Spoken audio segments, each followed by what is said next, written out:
So hello everyone, welcome back to our channel. और जैसा कि आपको पता है कि हम स्टाइवर की ए टू जेड डीएसए शीट को सॉल्व कर रहे हैं। और इसके अभी हम लोग स्टेप नंबर 1 पर हैं, जिसके अंदर हमको बेसिक सीखने थे। और इसके अंदर हमने 5 लेक्चर्स कंप्लीट कर लिए हैं, और लास्ट लेक्चर जो कि है हैशिंग के बारे में, जिसमें हमको हैशिंग सीखनी है, उसके वो हमें भी करना है, राइट। तो इसका जो पहला कॉन्सेप्ट है वो है हैशिंग की थ्योरी। तो यार, हैशिंग की थ्योरी आपको ये पढ़नी पड़ेगी पूरी, कि हैशिंग होती क्या है, हैशिंग को कैसे अप्लाई अप्लाई करते हैं। ठीक है, मतलब क्यों क्यों हैशिंग करते हैं, नीड क्या है हैशिंग की। तो वो सब एक बार आप गो थ्रू कर लेना। लेकिन मैं आपको यहाँ पे अपनी तरीके से हैशिंग समझा देता हूँ, जितना कि मैंने डीएसए किया है और जो मेरे को समझ में आया है। बेसिकली असल में हैशिंग होती क्या है। हैशिंग असल में कुछ भी नहीं है। हैशिंग एक कोई भी स्ट्रिंग या कोई भी एरे की फ्रीक्वेंसीज को आप स्टोर करना ही हैशिंग होता है। मान लीजिए एक स्ट्रिंग है A A B B C C D D D। Okay. अब मैं क्या करूंगा, मैं यहाँ पे हैशिंग क्रिएट करूंगा। बोलूंगा ए कितनी बार आ रखा है, ए आ रखा है 2 बार। ओके। बी कितनी बार आ रखा है, बी आ रखा है 2 बार। ओके। सी कितनी बार आ रखा है, सी भी 2 बार आ रखा है। ओके। डी कितनी बार आ रखा है, डी आ रखा है 3 बार। तो स्ट्रिंग्स या हो गई, या फिर आपकी एरेज हो गई, उसको जो उसके अंदर एलिमेंट्स हैं उनके उनको काउंट करना, ठीक है, उनको लिखना ही हैशिंग होता है। आई बात समझ में। उसी को हम हैशिंग बोलते हो। जनरली इस तरीके से ही हम हैशिंग को डीएसए के अंदर यूज करते हैं। अब ये बताओ, अब कितने तरीकों से कर सकते हैं हैशिंग। हैशिंग के बहुत सारे तरीके हैं। जो सबसे मोस्ट फेमस मेथड है वो है मैप का यूज करके। अब जिन लोगों को पता होगा मैप के बारे में, जिन्होंने एसटीएल पढ़ रखा होगा, उनको पता होगा कि मैप असल में की वैल्यू पेयर को स्टोर करता है। तो इंटीजर इंटीजर टाइप का हमने, मान लीजिए यहाँ पे हम इंटीजर नहीं, हम कैरेक्टर बना देते हैं, तो हमने कैरेक्टर इस टाइप का एक मैप बना दिया, जो कि कैरेक्टर लेगा। मान लीजिए ए लिया, और उसका काउंट स्टोर करेगा। ए स्टोर करेगा 2 को, बी रेफर करेगा 2 को, सी रेफर करेगा 2 को, डी रेफर करेगा 3 को। और इस तरह मैप बनेगा, और मैप के अंदर 4 एलिमेंट होंगे। कितने एलिमेंट होंगे मैप के अंदर, 4 एलिमेंट होंगे, जो कि इन चारों ही वैल्यूज को रिप्रेजेंट करेंगे। मान ली ए उसकी वैल्यू हुई, सॉरी ए उसकी की हुई और उसकी वैल्यू हुई 2। आई बात समझ में। सिमिलरली बी उसकी की हुई और वैल्यू हुई उसकी 2। तो क्या स्टोर है, की और वैल्यू का जो पेयर है ना, वो स्टोर कर रहा है। इतना क्लियर हुआ। अब जिनको मैप लगाना आता होगा वो लोग समझ जाएंगे। अब मैप को टेंशन मत लो, अगर आपको मैप के बारे में नहीं आता ना, तो आप समझ लो बस ये चीज अभी आपको, क्योंकि हम इस क्वेश्चन के अंदर हमको हैशिंग की थ्योरी समझनी है। करना कुछ नहीं है, अभी अभी करो मत, बस ध्यान दो कि एक तरीका है मैप लगा के हैशिंग करने का। ठीक है। अब हम दूसरा तरीका भी देख लेते हैं। दूसरा तरीका ये कहता है कि आप मैप का, ठीक है, पेयर्स को आप स्टोर कर रहे हो, वो बात अच्छी है, आपकी मैप ऑप्टिमाइज वर्जन है। एक तरीका और हो सकता है इसका, वो है एरे का यूज करके। कैसे हो सकता है, ऐसे हो सकता है कि मान लो जो एरे का फर्स्ट एलिमेंट है वो ए को रिप्रेजेंट कर रहा है, उसका जो इंडेक्स है वो ए को रिप्रेजेंट कर रहा है, और जो उस इंडेक्स पे वैल्यू स्टोर्ड है उसको हम बोल देते हैं, वो उसमें वैल्यू स्टोर कर दो 2। तो बेसिकली जो जीरो है, जो पहला इंडेक्स जीरो ही होता है, उसको हमने इक्वल कर दिया किसके, ए के। ये अज्यूम कर लिया गया है। अब इसको हम एस के वैल्यू से भी रिलेट कर सकते हैं। तो इस तरीके से हम लोग जो हैशिंग है उसको 1 डायमेंशन में भी कर सकते हैं। अच्छा, पहले ये बताओ, 2 डायमेंशन वाला समझ में आ गया ना। 2 डायमेंशन वाला अगर समझ में आ गया तो वेल एंड गुड। 1 डायमेंशन वाला भी हम समझ लेंगे, ठीक है। सॉरी, ये भी पेयर वाला समझ में आ गया। सॉरी, डायमेंशन यूज नहीं करना चाहिए मुझे, बट ये डायमेंशन वाला समझ में आ गया तो ज़्यादा बेटर है पेयर का इस्तेमाल करके। अभी हम लोग एरे का इस्तेमाल करके भी देखते हैं, ठीक है।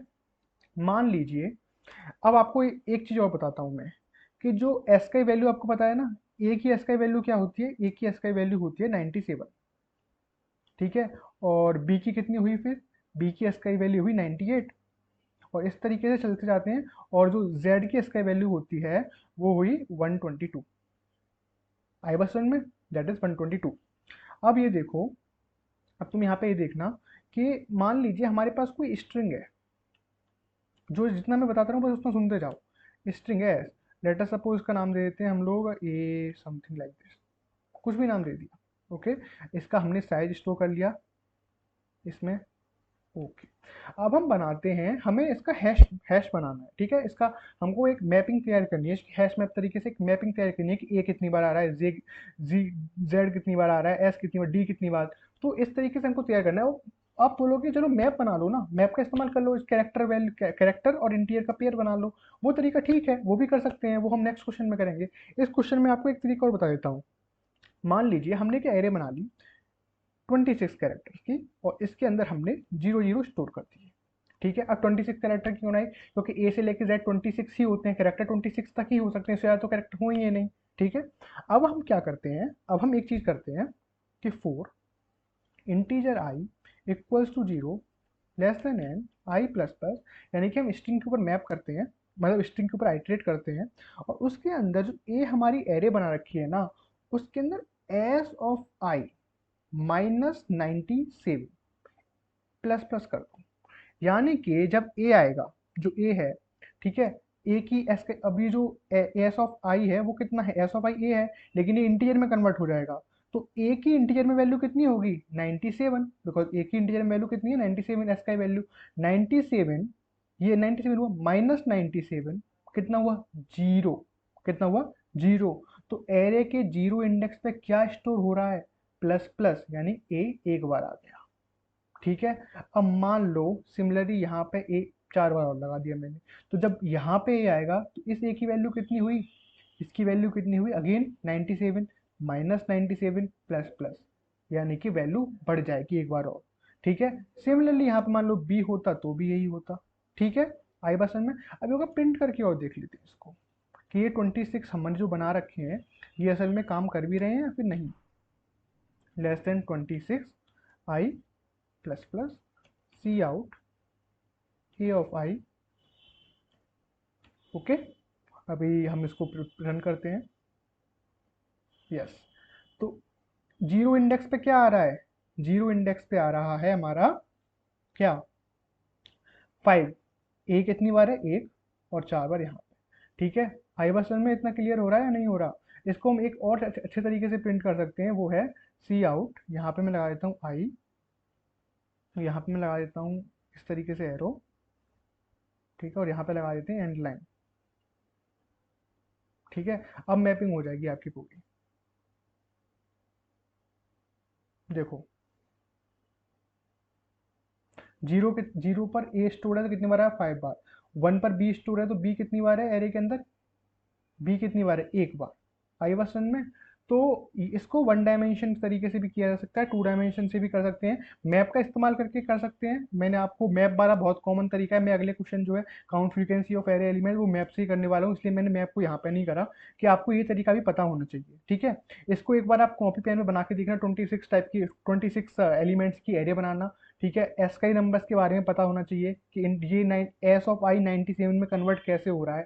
ठीक है, माइनस वो तो आप अगर आप यहाँ पे मान लीजिए कैपिटल लेटर्स की स्ट्रिंग होती तो यहाँ पे हम कुछ और माइनस करते, उसके हिसाब से माइनस करते, जो क्योंकि कैपिटल ए की वो जो एस के वैल्यू है वो कुछ और होती है।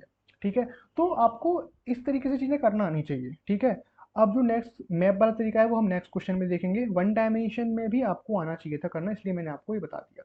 और एक बार ये हैशिंग की पूरी थ्योरी पढ़ लेना, आसान ही है, ज़्यादा कुछ है नहीं इसमें।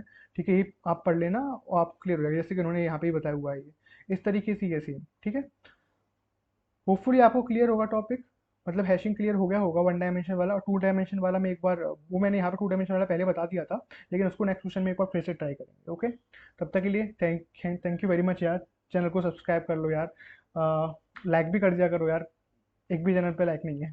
Okay, thank you very much.